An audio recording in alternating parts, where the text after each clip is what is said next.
Samuel, bonsoir, comment vas-tu? Très bien. Ça va, merci. Un peu malade, mais donc c'est pour ça que j'ai une voix un peu rocailleuse, mais bon, c'est les intempéries. Bon, on fera au mieux pour ce soir. Merci à toutes et à tous de nous retrouver ce soir pour cette présentation en compagnie de Samuel Maurice sur l'impression 3D au cœur de la synergie entre les laboratoires et les cabinets dentaires. Donc, Samuel, merci de nous faire honneur de ta présence. Et puis, écoute, l'auditeur est à toi. On se retrouve en fin de présentation pour les questions-réponses. Très bien. Merci à tous. Merci à l'équipe de Fil Dentaire d'avoir organisé cet événement virtuel. Conditions exceptionnelles, montage exceptionnel. C'est vrai qu'on est tous un peu embêtés de ne plus se rencontrer, de ne plus pouvoir se voir, d'être tous un peu confinés. Et c'est vrai que ce lien social qu'on peut avoir grâce à ce salon virtuel, c'est quand même sympa de pouvoir avoir ce salon virtuel, pouvoir échanger et voir les nouveautés. Donc ce soir, on va faire une petite présentation sur vraiment la synergie entre le cabinet et le laboratoire grâce au numérique et surtout grâce à l'impression 3D. Cet outil de communication entre le cabinet et le laboratoire, c'est vraiment plein de steps qu'on va vous montrer avec différentes applications. Donc je me présente, je suis Samuel Maurice, je travaille au laboratoire Argot Prothèse Dentaire à Guingamp. Je suis responsable du pôle CFAO, donc on va tout ce qui est partie conception, fabrication et usinage. Donc on intègre un laboratoire de 40 personnes. Et nous, la complexité de notre travail, c'est de pouvoir intégrer vraiment un centre d'usinage au sein d'un laboratoire de prothèse. Toute la partie CFAO, la partie machinerie, c'est très intéressant, c'est super performant, mais ça n'enlève rien au côté humain. Et ça, on va vraiment le voir tout au long de sa présentation. Tout ça, c'est vraiment des super outils et qui sont vraiment sublimés par la patte de l'humain et l'homme. Donc, sur cette présentation, on va présenter, on va pas mal évoquer pas mal de petites choses qui sont vraiment intéressantes. On va parler vraiment des workflows analogiques versus les workflows numériques. Je vais vous présenter un peu l'impression 3D en général et surtout, moi, les applications. Donc, moi, des Formlab, j'en ai 4 au laboratoire, des 3 et des 2. J'ai aussi d'autres imprimantes et c'est vraiment intéressant cette complémentarité entre tous les systèmes d'impression. Et aussi, on va aussi parler de la complémentarité par rapport à l'usinage. Donc, il y a pas mal de choses à voir et c'est vraiment des choses que je parle le lien entre que la machine soit au laboratoire ou au cabinet. C'est vraiment cette synergie qui est intéressante. Comment une machine au cabinet peut nous rendre beaucoup de services sur ce lien, cette synergie. Vous allez voir, c'est vraiment très, très intéressant. Donc, les workflows. Donc, le numérique, c'est très vaste, le numérique. Comment on vient faire des acquisitions? Est-ce qu'on peut quand même travailler avec des impressions 3D en ayant un flux de travail analogique à partir d'une empreinte physique? Donc, comment ça se présente? Le praticien vient faire une empreinte physique en silicone, imaginez, dans les matériaux empreintes conventionnelles. Donc, dans les méthodes conventionnelles, on vient travailler à la main avec de la cire perdue. Maintenant, avec les techniques de CFAO, on fait beaucoup d'usinage et beaucoup d'impression. Et la partie la plus essentielle, ça reste l'acquisition et la numérisation de cette empreinte. Donc, une empreinte physique en silicone va être coulée en plâtre, va être numérisée par un scanner de laboratoire. Et ensuite, avec différents logiciels, on va faire la conception. Pour cette conception, on va générer un STL 3D de notre prothèse. Et ce fichier 3D, on va pouvoir soit l'imprimer en interne au laboratoire, ou soit envoyer le fichier de production au cabinet. Ça, c'est vraiment intéressant pour gagner des phases d'essayage, pour des choses qu'on va pour des gouttières ou des essayages, plein de petites choses. L'autre flux numérique, c'est vraiment le flux numérique avec la caméra. Donc l'acquisition se fait directement en bouche à partir d'un scanner 3D où le praticien vient directement faire l'acquisition du patient numériquement.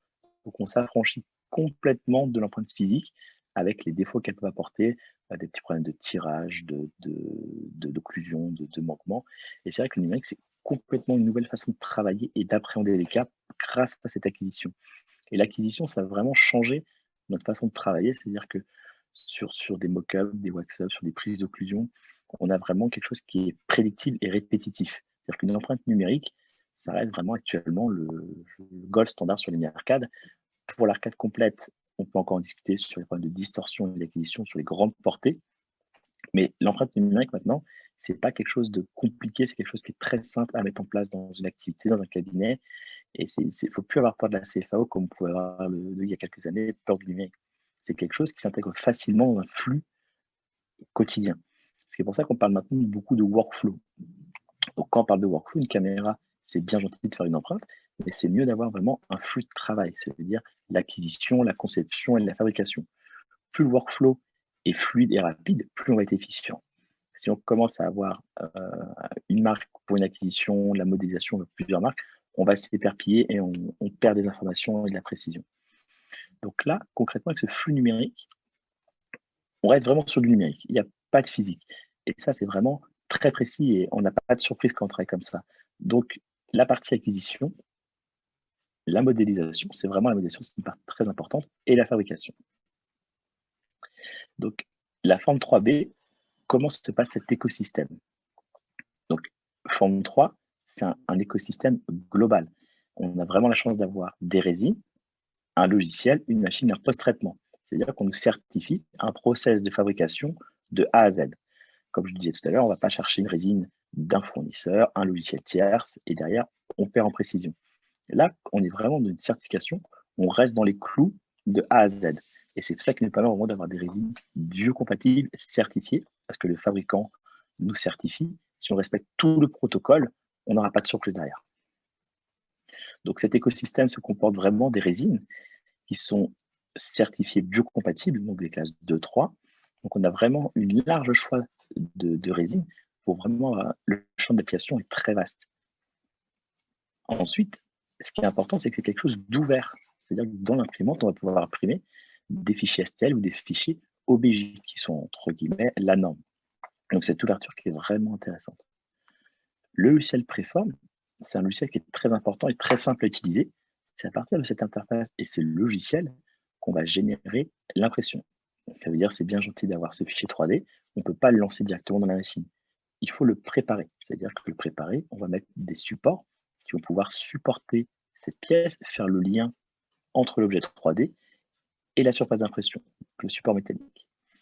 Donc c'est assez simple à utiliser, on peut avoir plusieurs imprimantes.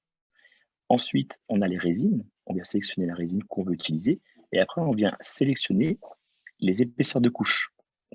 Donc ces épaisseurs de couche, selon les résines, on va avoir des settings qui vont avoir des épaisseurs de couche plus ou moins élevées. Ce qui est intéressant, c'est par exemple, quand on veut beaucoup de précision avec certaines résines, on peut avoir des settings avec des épaisseurs de couche de 25 microns. C'est quelque chose qui va être très long, on va être très précis.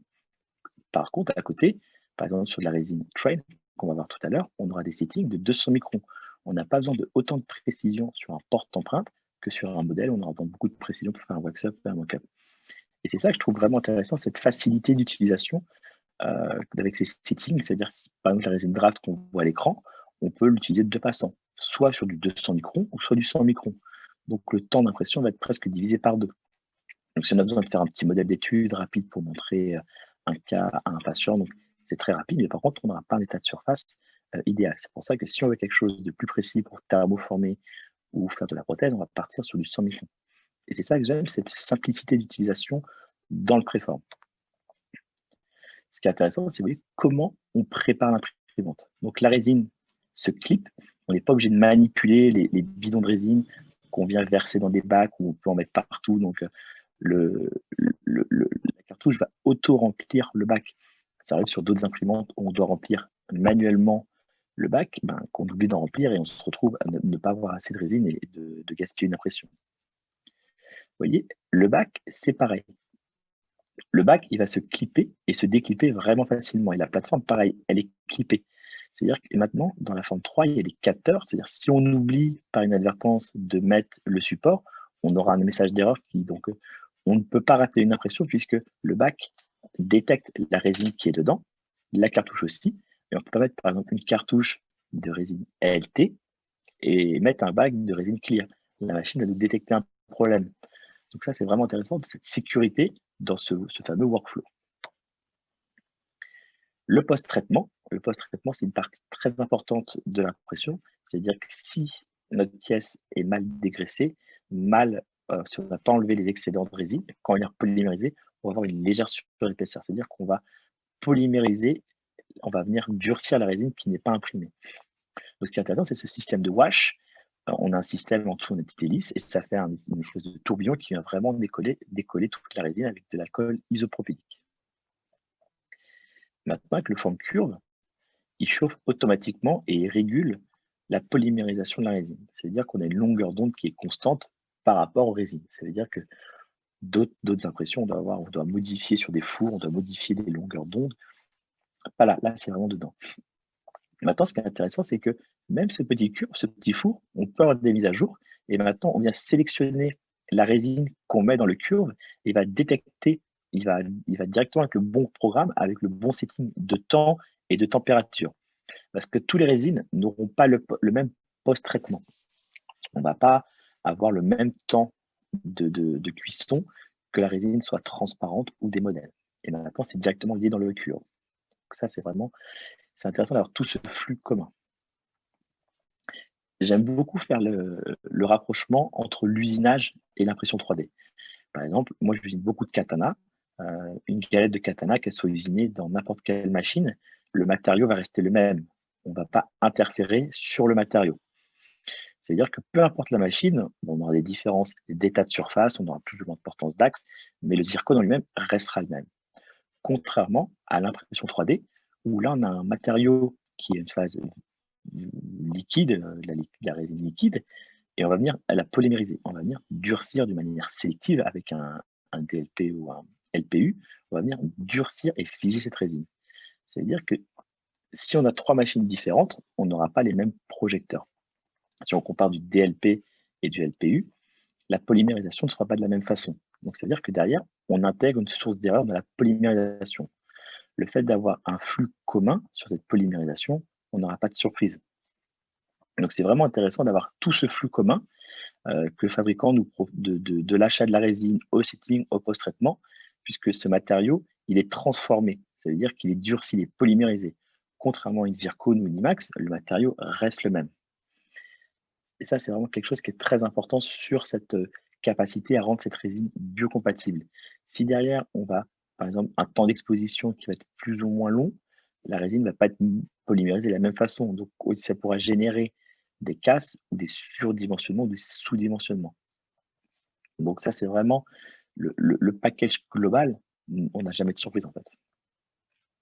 Donc là, ce qui est intéressant, c'est vraiment cette polyvalence et cette facilité de passer d'une résine à une autre. Donc là, maintenant, on va rentrer dans le détail sur plusieurs résines, comment on travaille avec ces résines et comment cette machine peut faire le lien entre le cabinet et le laboratoire. Donc, on va avoir des cas concrets. Donc là, on va commencer par la Custom Train. La Custom Train, c'est la résine qui est sortie il y a quelques temps, il n'y a pas très longtemps, il doit dire 6 mois. Donc, c'est une résine qui est biocompatible et qui s'imprime très vite avec des couches de 200 microns.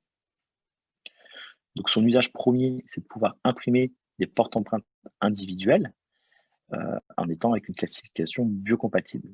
Donc, nous, tous nos porte-empreintes maintenant sont faits en impression 3D avec cette résine, ce qui évite d'utiliser des porte-empreintes qui sont faits au laboratoire avec des pattes, des porte-empreintes photo qui ne sont pas forcément biocompatibles. Là, on a vraiment, depuis qu'on utilise ça, on a vraiment une régularité du porte-empreinte par rapport à l'espacement entre le modèle primaire et le PUI. Quand on vient faire un porte-empreinte de manière conventionnelle, on vient étaler une feuille de cire et on vient rajouter à certains endroits de matière. Ce qui a pour impact de ne pas avoir un matériau empreinte qui soit très homogène. Et derrière, quand on vient couler le plâtre, on peut avoir des déformations.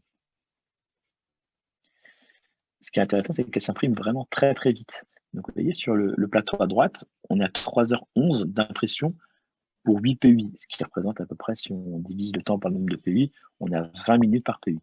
Donc c'est vraiment quelque chose qui est très rapide, mais à contrario, on a un état de surface qui est du 200 microns. Donc on voit un état de surface qui est un peu strié. Moi, ce que j'aime beaucoup, c'est utiliser la custom tray comme porte-empreinte de luxe.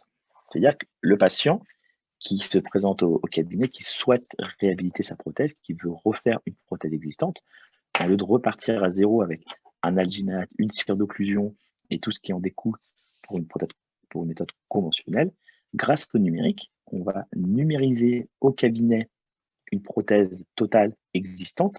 Cette prothèse est déjà acceptée et tolérée par ce patient. Donc, c'est quand même dommage d'avoir quand même, on va dire, 50% du travail et de repartir à zéro.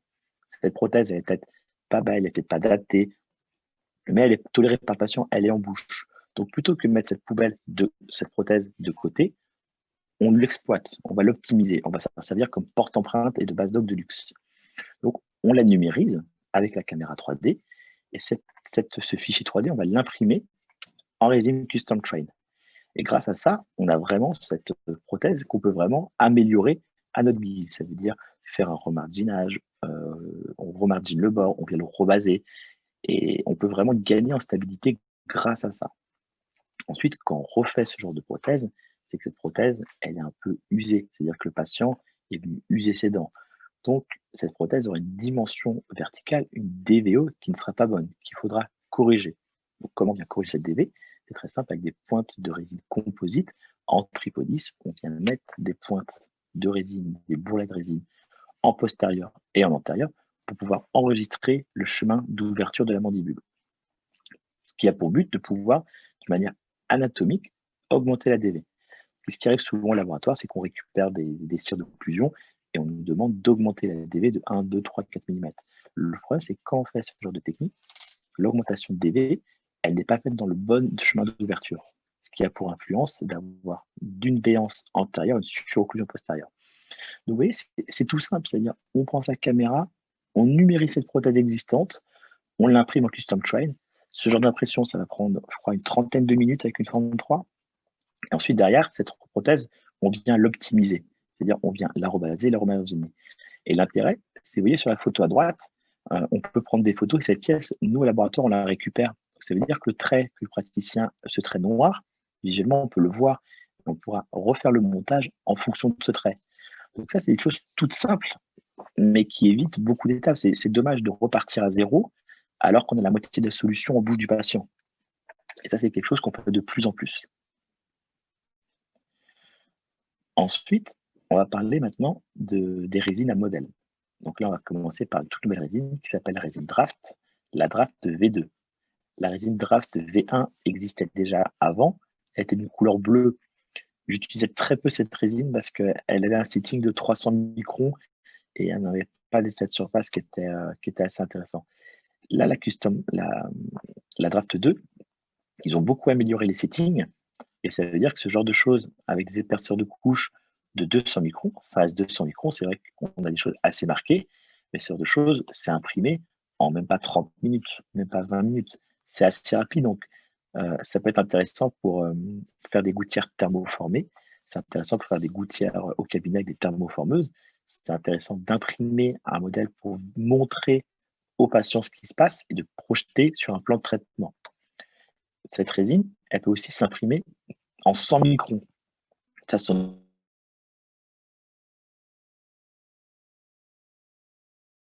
l'occlusal en une finition qui est relativement propre. Et ce genre de modèle, j'ai imprimé ça en 40 minutes, 40-45 minutes. Il n'y en avait que 2. Donc c'est vrai que si on multiplie le nombre d'arcades sur la plateforme, donc on est beaucoup plus long. Mais je pense que ça peut toujours dépanner pour faire un protège-dents ou quoi que ce soit. Donc j'aime beaucoup cette résine, ça me dépanne dans pas mal de cas. Ensuite, donc là, c'est la comparaison entre les 100 microns et les 200 microns. Donc, il n'y a pas une grosse différence sur les parties horizontales, c'est vraiment la verticale, on voit les différentes stries. Ensuite, on a l'autre résine qui est la résine Dental Model, qui est vraiment là pour le coup fait pour imprimer des modèles. Cette résine elle est intéressante parce qu'elle aura plusieurs niveaux de setting. On va commencer à 130 maintenant, je crois, 100, 50 et 25. Donc, on a vraiment un large choix de finition sur ce qu'on veut faire. Si on veut vraiment faire quelque chose de très précis, on va pouvoir avoir du 25 microns, ça va être très long, mais ça va être relativement précis au niveau des états de surface. Par exemple, si on veut faire de la prothèse conjointe avec des couronnes, des bridges, on sera plutôt sur du 50 microns. Si on veut plutôt faire des gouttières de la jointe, sur du 100 microns. Et c'est vraiment cette polyvalence, cette facilité d'utilisation qui est agréable au quotidien. Donc, comment moi je l'utilise? Donc, comment on utilise? Une empreinte numérique qu'on peut voir à gauche, c'est l'empreinte initiale faite à partir d'une empreinte intraorale. Ce fichier 3D, maintenant on peut, mais on peut intégrer directement une empreinte intraorale dans le préform et le préform va pouvoir lui donner un volume. Sur l'image de gauche, c'est juste une empreinte 3D, c'est-à-dire il n'y a pas de masse, c'est-à-dire que ce fichier, on ne peut pas l'imprimer. Maintenant, préform est capable de ce qu'on appelle builder, c'est-à-dire lui donner un volume pour pouvoir l'imprimer. C'est-à-dire que cette empreinte optique qui est faite avec la caméra, ce fichier STL, on peut directement le rentrer dans préform et pouvoir imprimer directement sans passer par un logiciel tierce. Avant, ces fichiers, on était obligé de les retravailler pour leur donner un volume, une masse, ce qu'on appelle builder. Sur l'image de gauche, on voit l'empreinte. En bas, je l'ai découpée. Et en haut, on voit ce fichier prêt à être imprimé. C'est-à-dire qu'on vient rallonger les bords pour avoir une surface plane et pouvoir le mettre dans l'imprimante. Donc voilà le résultat avec de la résine draft et de la résine modèle. Donc là, j'ai dû imprimer avec des settings de 50 microns et en bas avec un setting de 100 microns. La capacité aussi avec la Draft 2, c'est qu'elle s'imprime très vite au niveau de la réaction. C'est-à-dire qu'elle est très réactive. C'est-à-dire que les passages de couches sont beaucoup plus rapides que sur de la dentelle modèle. Donc, à finition équivalente, la Draft 2 sera beaucoup plus rapide. Donc, tout ce qui va être wax up, donc ça veut dire qu'à partir d'une empreinte numérique, on va designer un nouveau sourire pour pouvoir créer des clés pour pouvoir faire un wax up ou un mock-up. Là, je présente un petit cas rigolo, c'est-à-dire que le wax up, on l'a imprimé en 2 temps, en 2 couches. C'est-à-dire que j'ai un premier wax up avec une découpe incisale qui va être injectée en bouche avec une masse dentinaire, ce qui va nous donner la masse de la dentine. Et on voit que j'ai dessiné des petits lobes. Ensuite, il y a un autre modèle qui est imprimé avec la forme définitive. Et cette forme définitive, ça va nous donner l'incisale et la translucidité. Ça veut dire qu'en restant en bouche, on peut quand même stratifier, avoir un truc sympa et assez esthétique, juste avec de l'impression 3D, des clés et du composite. Moi, je conseille vraiment, quand on fait ce genre de choses, c'est assez long, mais je préfère vraiment imprimer sur des couches en 25 microns, ce qui évite sur les clés d'avoir les stries. Ce qui est assez embêtant, c'est de venir polir derrière les surfaces pour pouvoir enlever cette surface un peu striée. Un autre point important, c'est l'analyse tridimensionnelle. C'est-à-dire qu'en haut à gauche et à droite, j'ai le même fichier. Sauf que le fichier de gauche, il est imprimé et scanné, et le fichier de droite, c'est le fichier natif. C'est-à-dire que j'ai scanné le modèle imprimé et je l'ai comparé avec l'empreinte native. On peut voir ensuite le code couleur, ça veut dire qu'on a énormément de surface bleue, on est à 0,1 mm, donc c'est vraiment quelque chose de très précis et de stable dimensionnellement. C'est-à-dire que quand on va venir faire ce wax-up et ce mock-up en bouche, on aura très peu de retouches à faire puisqu'on sera vraiment très précis. Et c'est vraiment cette stabilité et cette stabilité dimensionnelle qui est vraiment importante pour éviter d'avoir ces problèmes de tension et de surocclusion. Donc là, on va commencer aussi à partir maintenant, la partie avec les résines biomédicales, les résines biocompatibles. Donc là, les gouttières des occlusions, c'est vraiment quelque chose, nous, qu'on utilise au quotidien et qui a vraiment changé, nous, notre activité. Les gouttières des occlusions, c'est quelque chose qui est assez chronophage et assez long à faire en technique conventionnelle. On utilise des résines avec du monomère qu'on vient cuire en technique poivre et sel. Ce sont des résines qui vieillissent très mal. Des résines qu'on fait de méthode conventionnelle, ça jaunit, il y a des crochets boules, ça fêle, ça casse souvent. Donc, c'est quelque chose qui était assez dur à intégrer dans notre flux de travail au quotidien. Maintenant, toutes nos gouttières sont imprimées. Donc, c'est vrai qu'au niveau des patients, ils sont contents de ne pas avoir une gouttière qui va venir jaunir, qui va mieux vieillir dans le temps. Par exemple, des accidents de la vie, ils perdent leur gouttière, ils la cassent. Et ben, nous, le praticien nous appelle et on est capable de réimprimer et de reproduire cette gouttière sans même reprendre une empreinte. Et là, c'est vraiment un confort pour le praticien et pour le patient d'être autonome avec ce genre de machine. Donc, comment on vient réaliser, comment on vient modéliser une gouttière, vous allez voir, c'est très simple. Donc là, on a fait une empreinte numérique. Ce qui est intéressant, c'est grâce au numérique, c'est on vient surtout enregistrer, comme je disais tout à l'heure, avec la prothèse totale, c'est on va enregistrer chemin d'ouverture. C'est venir scanner le maxillaire. Ensuite, on va venir avec des pointes de composite enregistrer ce chemin d'ouverture.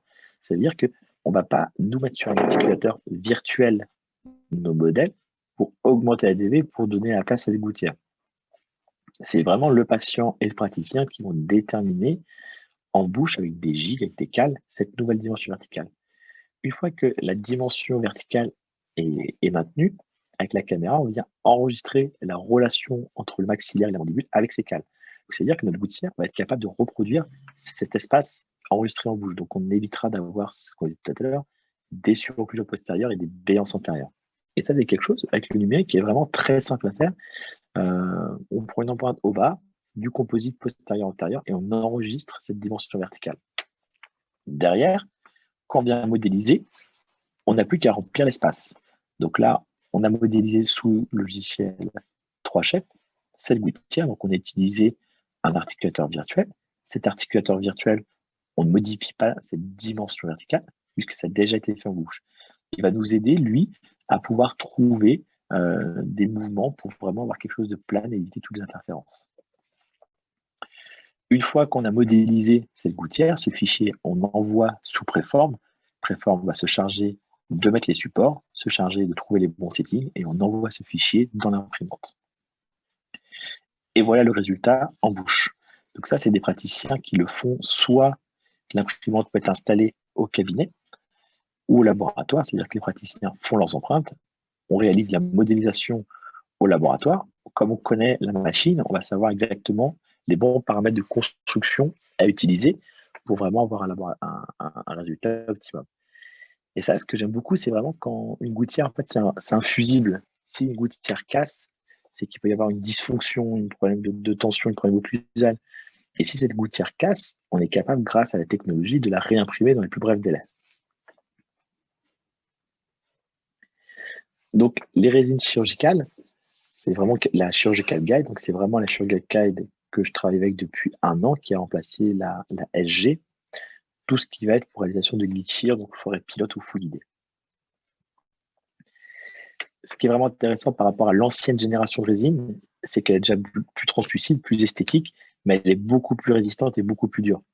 Il y a un intérêt, c'est que des fois, sur des secteurs antérieurs, prémolaires, où on a très peu de place, parce que le but d'une gouttière, comme on peut voir sur la photo, le but d'un guide, c'est de pouvoir intégrer cette douille où on va passer nos implants.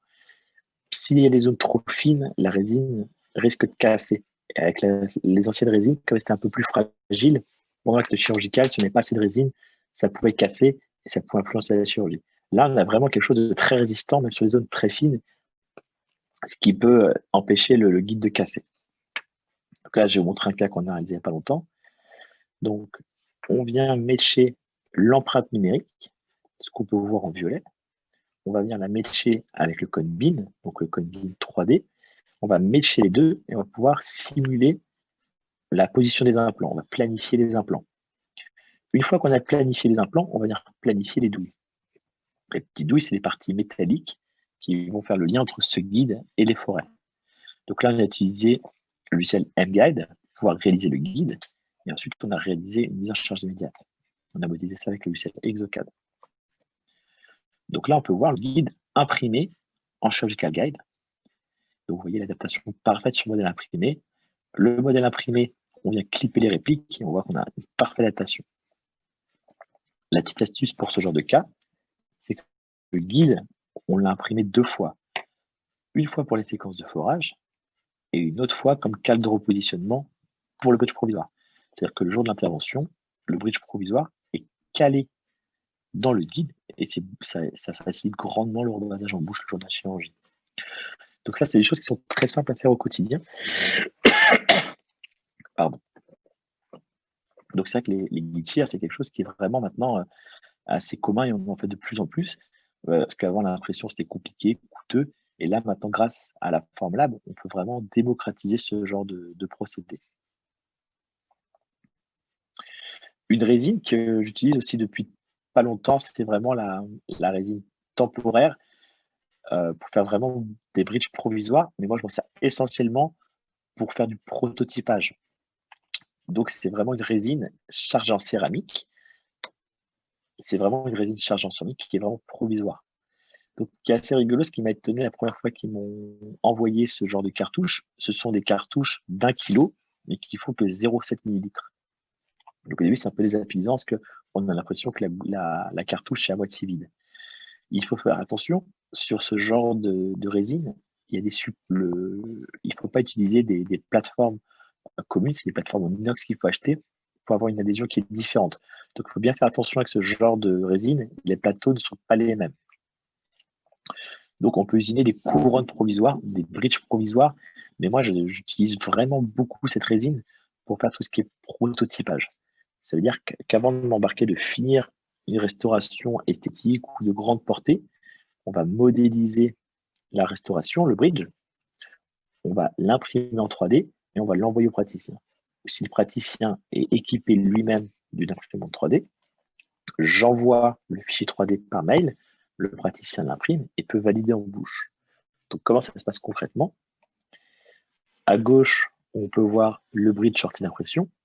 C'est vrai que moi qui avais une forme 2 comparé à une forme 3, l'impact des supports entre la forme 2 et la forme 3, ça n'a rien à voir. C'est-à-dire qu'on vient casser les supports et ils sont très fins, on les voit à peine. Donc là, il faut faire aussi attention, comme c'est une résine chargée en céramique, vous pouvez voir sur l'image de gauche, c'est un peu blanchi. C'est une couche d'inhibition. Donc cette couche d'inhibition, elle est très facile à enlever. Avec une micro-sableuse, ça s'enlève vraiment très facilement. Donc une fois qu'on a sablé notre bridge, on vient utiliser, moi j'utilise beaucoup pour faire ce genre de choses, un polissage mécanique, ou soit un maquillage, un vernis photo. C'est vraiment quelque chose de provisoire, parce que le maquillage photo, c'est pas quelque chose qui dure dans le temps, et qui c'est pas l'idéal, mais c'est intéressant pour faire des provisoires, c'est vraiment quelque chose de fini. Donc une fois qu'on a validé ce bridge, on peut faire l'essayage. Donc là, pour l'occasion, c'était amusé à faire un petit maquillage photo sur le bridge provisoire. On a mis un peu de bleuté pour maquiller un peu, pour voir ce que ça pouvait rendre. Là, l'intérêt en bouche, vous voyez, c'est qu'on peut vraiment valider l'adaptation occlusale, morphologique et cervicale. Comme c'est une résine qui est biocompatible, c'est-à-dire que le patient essaye son bridge, s'il y a des retouches à faire ou des doléances, ça veut dire le bord de la 22 est un peu court, rallonger ceci, c'est pas un souci. Nous, on vient modifier le fichier 3D et après, on fait la prothèse définitive. Ça, c'est une base de travail qui est assez exceptionnelle puisque le patient peut repartir avec. Et pendant ce temps-là, nous, on fait la prothèse définitive en fonction de ce fichier. Donc, quand on va livrer la prothèse définitive, il n'y aura pas de surprise. On aura juste modifié le matériau ou on aura utilisé les doléances, c'est-à-dire il y a une petite surocclusion, la forme est un peu ceci ou cela. Et je trouve que c'est une super façon de travailler. Et là, la synergie entre le laboratoire et le cabinet est vraiment renforcée. Comme au laboratoire, on aura la même machine, c'est-à-dire qu'on modélise ce bridge, j'envoie au cabinet, il l'imprime. Ça veut dire que dans une mouvance d'écologie, ça veut dire que on reçoit une empreinte numérique, je renvoie une conception, il l'imprime au cabinet, donc ça va pas, et nous, ça nous laisse le temps de faire la prothèse définitive et de l'envoyer. Donc c'est vraiment une nouvelle façon de travailler qui est vraiment intéressante, et je pense qu'il y a plein de praticiens qui ont travaillé, qui ont fait ça et qui ne pourraient plus revenir en arrière. L'autre intérêt, c'est, vous voyez, on voit la qualité de l'adaptation, c'est très très précis, on a vraiment une stabilité dimensionnelle qui est assez folle. Sur tout ce qui est résine temporaire CB, on a des settings de 50 microns, donc on a vraiment des états de surface très très précis. Donc une fois que c'est validé, une fois que le patient a validé cette prothèse, on le fait en zircone. L'autre intérêt, c'est qu'elle est biocompatible et le patient peut repartir avec. Une autre chose que j'aime beaucoup utiliser, c'est sur des validations de bridge grande étendue. En bas à gauche, on voit la modélisation de mon bridge. Donc on voit qu'on a vraiment une occlusion qui est vraiment conforme sur l'ensemble de l'arcade. Et on voit qu'en bouche, on a un décalage qui est très important. Donc là, j'étais vraiment très content ce jour-là d'avoir fait un bridge résine plutôt qu'avoir fait une finition directe. Donc c'est une bonne base de travail. Donc ça veut dire qu'on vient retoucher ce bridge et on vient refaire une cale et on remet sur l'articulateur. La résine est assez rigide pour pouvoir aussi valider. Donc c'est pas non plus une clé en plâtre, mais on peut déjà bien apprécier la passivité de ce genre de bridge. Moi, ça ne me fait pas peur d'imprimer un guide et venir coller des petits bases pour faire une validation. C'est vraiment très confort. Là, on a vraiment le rendu esthétique. Donc là, vous voyez, la pièce, on ne l'avait pas polie, mais on aurait pu le polir et le patient partir avec. L'intérêt sur cette résine aussi, sur l'implantologie, c'est que c'est une résine qui est chargée en céramique. Donc, ça veut dire que tout le monde le sait que sur la céramique et la biocompatibilité, surtout la biocompatibilité au niveau des gencives, on a vraiment quelque chose de qualitatif plutôt que des résines composites ou auto, photo qui dégagent un peu de monomère et qui sont moins sympas pour la gencive. Donc, vous voyez, ça, c'est des choses qui sont très simples à mettre en œuvre. Avant, ce genre de pièces, moi, je les usinais en PMMA. Ce genre de choses, c'était très long. Ça veut dire qu'usiner ça dans une galette, ça me mettait 3, 4, 5 heures juste pour une validation. Là, l'impression 3D, ce genre de pièce, je dois l'imprimer en 1 heure. Pourquoi usiner quand sur autre chose, on peut l'imprimer? Pareil, une autre restauration. Donc là, on s'était un peu amusé à le maquiller, donc à donner des états de surface. Et l'autre intérêt, c'est que le patient, il s'investit dans sa prothèse. Il peut vraiment visualiser sa future prothèse définitive. Ce qui est bien, c'est que le patient peut repartir avec cette prothèse, aller voir son entourage, son mari, ses enfants. Il n'y a rien de pire qu'une prothèse qui est validée avec le praticien et le patient. Au cabinet, c'est très joli. Mais une fois sorti du cabinet, les gens vont dire bah, ta dent est un peu longue, un peu ceci, et après les patients font un blocage. Donc c'est bien que les gens ont un aspect social et pouvoir repartir avec cette prothèse. En général, ce genre de choses maintenant, j'essaie de préconiser, ça reste pendant une semaine en bouche, et après on passe sur l'étape définitive. Donc là, ce qui est intéressant, c'est qu'on voit des petites erreurs de modélisation, on voit qu'il manque un petit bombé, on voit qu'il manque une canine un peu forte, et ce genre de choses. C'est vrai que pour nous au laboratoire, c'est plus flagrant en bouche que quand on le voit sur le modèle. C'est-à-dire que nous, on est habitué à travailler au laboratoire, on n'a pas vraiment la perception de la bouche. Et le fait de voir cette photo en bouche, elle va dire tiens, l'axe de ma dent n'est pas bon, j'aurais rallongé ceci. Et là, on peut modifier notre fichier et pouvoir passer à la prothèse définitive. Vous voyez, cette chose, cette synergie, grâce aux matériaux, ça nous change complètement de façon de travailler.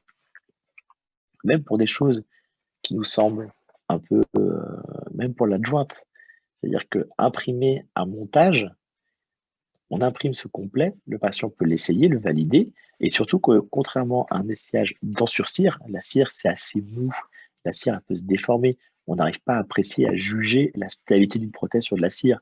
Le fait de pouvoir faire un essayage, ce prototype dans la prothèse complète, on peut vraiment valider la stabilité et la sustentation d'une prothèse. Et si on se rend compte à cet essayage-là qu'on a une stabilité, une rétention qui est pas terrible, on peut rebaser, remardiner. Sinon, on est obligé de finir la prothèse définitive et venir faire un rebasage. Le problème, c'est quand le rebasage est fait dans un deuxième temps, on ne va pas utiliser la même résine, on va plutôt utiliser une résine auto et on perd en qualité. Et le fait d'utiliser encore comme un prototype, ça facilite la vie. Par exemple, quand on a des praticiens, on travaille avec des praticiens partout en France, on fait de l'adjointe, on reçoit une empreinte physique, on modélise le complet en 3D, le praticien l'imprime, oui, non, je fais les modifs, mais il n'y a pas d'aller-retour. Et c'est vraiment ça qui est intéressant, cette synergie, cette lien entre le cabinet grâce à l'imprimante, ça réduit les distances. Maintenant, question-réponse. S'il y a des questions, où j'étais très clair. Okay, merci Samuel pour cette présentation complète. Donc voilà, notre super assistant questions-réponses. J'ai une question actuelle de Ossine qui me demande, alors je ne sais pas si tu as la réponse en particulier. Donc, pour les résines biocompatibles, quelle est la durée de vie moyenne des résines biocompatibles? Alors, ça dépend, il y a plusieurs classifications. Je n'ai pas les chiffres en tête, mais il y a des classifications, classe 1, 2, 3. Il y a des résines provisoires, je crois que les durées de vie, c'est 3 mois. Et par exemple, la résine LT, elle n'a pas de durée dans le temps. C'est pour ça qu'on l'utilise beaucoup. Mais par exemple, par exemple, la Custom Train, qui est une classe 1, je crois, ça doit être resté en bouche genre 1 heure. Par exemple, les résines provisoires qui sont. Oui. Oui, non, oui, effectivement, la compatibilité en bouche jusqu'à 12 mois. Par contre, pour la temporelle, la durée de vie de la résine en soi, c'est 12 mois en cartouche. D'accord. Et la LT, je crois qu'elle n'a pas de durée de vie. Elle peut rester en bouche. Elle peut rester aussi longtemps qu'une prothèse définitive, la résine LT. Alors, oui, il y a des applications, chacun utilise les résines comme ils veulent, mais bon, les applications telles qu'elles sont planifiées par Formlab sont disponibles sur les caractéristiques techniques des fiches techniques des résines. La seule résine officielle qui devrait rester en bouche de façon permanente, à nos yeux et d'après nos tests cliniques, seront les résines permanentes.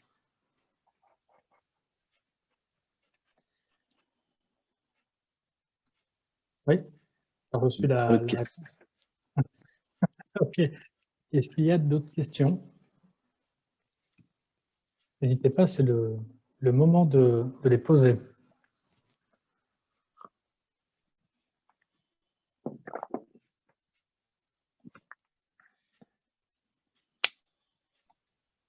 Écoute, non, il n'y a pas de questions supplémentaires. Donc, c'était très complet, Samuel. Je te remercie 1000 fois Pas de souci. de Donc, nous avoir soutenus aujourd'hui. Alors, si, il y a une autre pas de question. souci. Il y a une autre Ah, c'est trop question. tard. Les questions arrivent. C'est qu'on dit qu'on s'en va. Donc, une autre question d'Ossine. Quelle est la différence de polymérisation entre DLP et laser? Donc, entre DLP et technologie SLA. Alors là, je ne vais peut-être pas dire de bêtises, c'est au niveau des longueurs d'onde.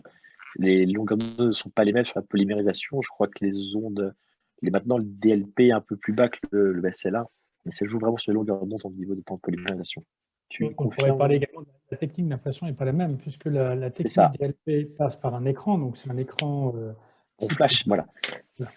Quand on C'est fait vraiment une du image. DLP, c'est une image. On flash vraiment une image. Par contre, sur les formes là, on flash vraiment point par point. Donc, on a vraiment, Donc, contrairement à la forme 2, où on avait vraiment ce défaut de la forme 2, c'est quand on était au milieu du plateau, on était très précis. Par contre, quand le laser venait sur beaucoup plus loin, on avait le point lumineux qui avait de la distorsion. Donc, on se retrouvait avec un spot qui était genre à 80 microns et pourtant on était à 160, je crois. Et là, maintenant, avec la Oui, vas-y, continue. Excuse-moi. Et maintenant, la différence avec la forme 3, c'est qu'on a vraiment le projecteur qui est mis sur un axe et qui se déplace sur la longueur du bac. Donc, ce qui permet vraiment d'avoir une précision optimale, peu importe où met l'objet, on aura la même précision. Est-ce que tu peux revenir sur la slide où je faisais la comparaison couple machine? Ça, on va pouvoir le représenter rapidement. Donc, effectivement, donc, la grande différence, hop, tu l'as passé, c'est un peu plus bas. La grande différence entre une technique DLP et une technique SLA, pour commencer, c'est la source du laser qu'on utilise. Donc, sur un DLP, on va être sur un écran, comme l'a dit Samuel, qui vient flasher l'image en une seule fois, alors que sur le SLA, on est sur un laser. Donc, sur la forme 2, on était sur un laser de 130 microns, 135 microns, pardon, alors que sur la 130 microns, sur la forme 3, sur la forme 3 et sur la forme 3B, nous avons un laser de 85 microns. Et comme tu l'as bien expliqué, c'est très correct. L'avantage de la forme 2, c'était quand tu étais au centre du plateau, tu avais une impression qui était extrêmement précise, puisque le laser venait polymériser les pièces à 90 degrés. Alors que sur la forme, effectivement, quand tu te déplaçais sur les axes et sur les périphéries du centre, tu avais un effet aplati du laser qui venait faire un effet un peu opaque et fumer la pièce, une apparence de strie sur les couches du modèle. Alors que sur la technologie embarquée sur les résines, pardon, sur les formes 3 et forme 3B, on a ce système d'impression, qui est donc un système qui a été développé et lancé par Formlabs en 2019, qui est la technologie LFS pour Low Force Stéréolithographie, qui passe par deux concepts. Le premier, un laser perpendiculaire dans les phases d'impression, pour qu'on ait une précision similaire à celle qu'on avait sur une forme 2 au centre, mais sur n'importe quel emplacement sur le plateau. Et donc, ça se fait par un balayage avec cette unité de lumière, ce bloc gris qui se déplace sur l'image. Le deuxième, c'est un effet avec un bac flexible qui permet de réduire les forces de pression au détachement des pièces. Donc, on a moins de traction sur les pièces qui s'impriment, des couches plus précises et moins distorsionnées. Ce qui nous permet en fait d'avoir cet effet de surface en peau de bébé, comme tu nous expliquais dans une dernière présentation. C'est ça. Et aussi la gestion des supports. C'est vrai les supports sont vraiment très fins et se cassent vraiment facilement. Ce qui peut être embêtant sur l'impression 3D, c'est la gestion des supports, c'est l'impact entre notre structure et notre pièce. Pour avoir des supports qui étaient assez volumineux et qui laissaient vraiment des points assez épais qui étaient un peu fastidieux à enlever. Et là, les points sont vraiment très fins et ça, c'est assez intéressant. C'est-à-dire qu'on a moins de retouches à faire sur les pièces derrière. Dans le but, on veut vraiment faire, entre guillemets, de l'impression au cabinet. Nous, au laboratoire, c'est facile, on a des fraises, des tours pour faire des meulages. Au cabinet, on casse la pièce et ça peut directement aller en bouche. Je pense surtout pour les guides FIR. Le guide, on le casse, on le stérilise et on va en bouche. On a très peu de retouches à faire sur ces pièces et ça, c'est un gain de temps énorme. Ouais, il faut dire que cette précision des points de support minimes s'est effectuée avec ce système de technologie LFS qui est disponible sur les formes 3 et forme 3B. Le point de support extrêmement précis n'est pas disponible sur la forme 2. Non. Nous avons également une question de Xavier Boucher qui demande quel est le coût en consommable moyen d'une impression. Alors, mais quelle impression? Faudrait, Je ne suis pas très à cheval là-dessus, tu me connais. Ouais, C'est pas les coûts d'impôt. Oui, vas-y. non, non, en fait, bon, ça dépend. Ça dépend des applications. Alors, dans le Ouais. cadre de coûts en consommable, ou même en coût global, on a trois guides, trois buyers guides, trois livres blancs en fonction de votre application au cabinet, hein, que ce soit dentiste, Oui, les calculs sont bien faits. laboratoire. Ouais. Et donc là, vous pouvez trouver des comparaisons sur les principaux cas d'application. Également, sur notre site web, on compare un coût de production standard de certains modèles avec des coûts de production sur la forme 3 et la forme 3B. Julien, qui est en duplex avec moi via une autre plateforme, qui est également dans la salle, me dit on peut compter environ 2 € pour des pièces imprimées en temporary et entre 3 et 5 € sur des résines sur d'autres applications. Mais le mieux quand même, Il y a Monsieur un coût. Boucher, c'est de faire un petit tour sur le site web, ou alors on peut vous envoyer par la suite, on revient vers vous avec quelques liens pour que vous puissiez avoir cet aspect visuel des coûts des coûts moyens par impression, par application. Et ce qui est très important dans tout type d'impression 3D, c'est vraiment le bac. C'est-à-dire que maintenant, il y a des compteurs de temps dans les bacs et la machine nous dit attention, le bac est usé, vous allez perdre en précision. Ce qui se passait sur les anciennes machines, moi le premier, on avait tendance à vouloir tirer sur le matériel parce qu'on ne pouvait pas le changer pour réduire les coûts. Mais plus on tire sur un bac, plus il va être opaque et moins être précis. Et à un moment donné, on va dire que ça imprime mal, la machine fonctionne mal. Donc, moi, dès que j'ai une impression qui s'imprime mal ou quoi que ce soit, le premier réflexe, c'est que je change mon bac et derrière, ça repart comme si la machine était neuve. C'est correct. Une bonne. C'est les économies de bout de chandelle. Le temps qu'on perd à réimprimer en termes de temps, de matière première, d'énergie, c'est un bac, c'est inconsommable. Il ne faut pas vouloir. Le bac, c'est inconsommable au même titre que de la résine. Comme Une qu'on fait autre l'usinage question, avec une fraise. d'Ossine. Est-ce que nous avons des résines pour les gouttières ortho? Toi, tu utilises quoi, Samuel, Pour pour les faire gouttières? Alors, je crois qu'il fait allusion pour de l'ortho, à des gouttières pour des raquettes, pour coller des raquettes, je crois. Ça, c'est des résines où il faut un peu de souplesse. Tu fais des raquettes pour venir faire des collages indirects, si je me trompe. Merci Ossine, si vous pouvez nous confirmer dans le chat le type de gouttière en particulier. Mais bon, pour des gouttières, C'est des gouttières globalement, de tu collage utilises quel indirect. matériau? Moi, j'utilise de l'ALT. Pour faire toutes mes gouttières, c'est de l'ALT.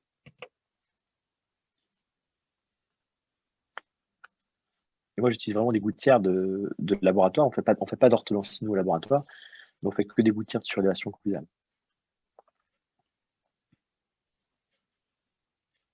Je n'ai pas encore de réponse additionnelle.